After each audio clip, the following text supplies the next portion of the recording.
ദേവി മഹാമായി പരാശക്തി ഭഗവതി. പിന്നെയും പ്രാർത്ഥിച്ചിടും ശങ്കരൻ ഹിമവാന്റെ നന്ദിനിയായി വീണ്ടും ശിവഗേഹിനിയാകാം. ഇത്തരം നിരൂപിച്ചു സത്വരവും ദാക്ഷായണി. രുദ്രനെ ക്രോധത്തോടും വീക്ഷിച്ചു മോഹിപ്പിച്ചു. ദാരുണങ്ങളായുള്ള 3 നേത്രങ്ങളോടും പാരിക്കും ക്രോധത്തിനാൽ വിറയ്ക്കും ചൊടിയോടും ഘോര ദൃഷ്ടാസ്യത്തോടും ദേവിയെ കണ്ടു ഭർഗൻ പാരം പേടിച്ചു. ശീഘ്രമടച്ചു നേത്രങ്ങളെ. പരദേവത അപ്പോൾ അട്ടഹാസവും ചെയ്തു. പരമേശ്വരൻ അത് കേട്ടമ്പരന്നു.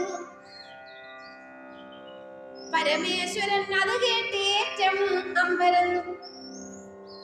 കഷ്ടപ്പെട്ടൊരു വിധം തുറന്നു നേത്രങ്ങളെ. അട്ടൊക്കെ മാറിത്തത്ര നിൽക്കൂ ദേവിയെ കണ്ട. സ്വർണസന്നിഭമാകൂ ദേവി തന്നുടൽ. അക്ഷികർണഭൂഷണനപ്പോൾ നീലവർണ്ണമായി കണ്ടു. അത്രയുമല്ല ദിഗംബരയായവോ നാരിഹസ്തങ്ങളോട് ലലജിഹയായി വർദ്ധിക്കുന്നു. അഴിയും കേശത്തോടും ശ്വേതാംബസ്തതി മാത്രം പൊഴിയും ദേഹത്തോടും ദാരുണാരവത്തോടും ഉണ്ടമാലകൾ ധരിച്ചമ്പിളിക്കല ചൂടിക്കൊണ്ടു കിരീടവും ധരിച്ച് ശോഭിക്കുന്നു. അർക്കമണ്ഡലം പോലെ ജ്വലിച്ച മഹാഭീമ നിൽക്കുന്ന നിൽപ്പ് കണ്ടും ഘോരാട്ടഹാസം കേട്ടും വെടിഞ്ഞു ധൈര്യം ശിവൻ. മുക്തനെന്നതുപോലെ തുടങ്ങി പലായനം ചെയ്യുവാനതിവേഗം.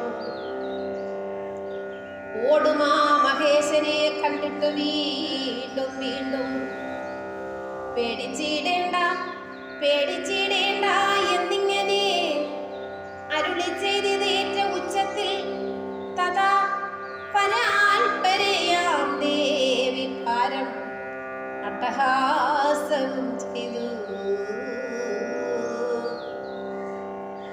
തൊൽവാക്യ ശ്രമിച്ചിട്ടും മൃത്യുശാസനം ദേവൻ വർദ്ധിച്ച ഭീതി മൂലം നിർത്തിയില്ലൊട്ടു ഓട്ടം.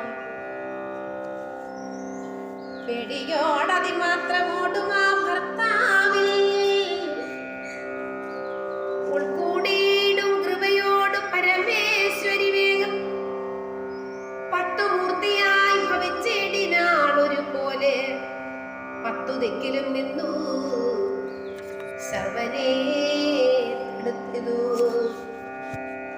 ശ്രീ മഹാദേവൻ ഏതു ദിക്കിലേക്കോടുമ്പോഴും ഭീമരൂപിണിയായ ദേവിയെ കാണുക മൂലം എങ്ങോട്ട് ഓടുന്നതിനാളല്ലാതായി പാരം.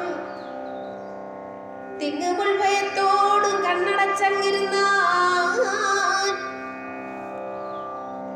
പന്നക വിഭൂഷണൻ അമ്പിളി കലാധരൻ പിന്നെയും കൺമിഴിച്ചു നോക്കിനാനതു നേരോ.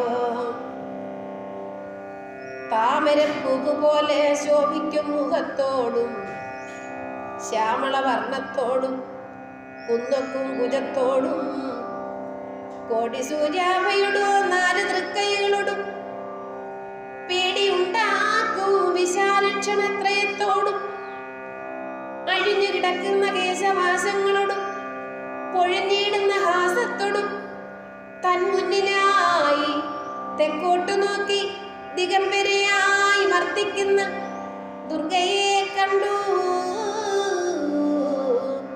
ഭർഗൻ സദയം ചോദിച്ചിതു.